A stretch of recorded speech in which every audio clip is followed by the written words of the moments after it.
Hello, in this video I want to show you how to find all of the fan ports on a GIGABYTE AORUS motherboard.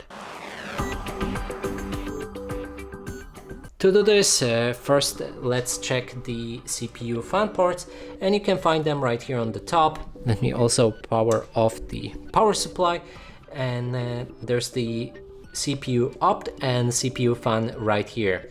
Next, let's go through the fan ports for the pump, and you can find both right here. It's on the right side of your motherboard. Then the rest of the fan ports can be found on the bottom, and there's the system fan 1, system fan 2, system fan 3, and system fan 4. And that's it for this video. Hope you like it. Please consider subscribing to our channel, leave a like and a comment below.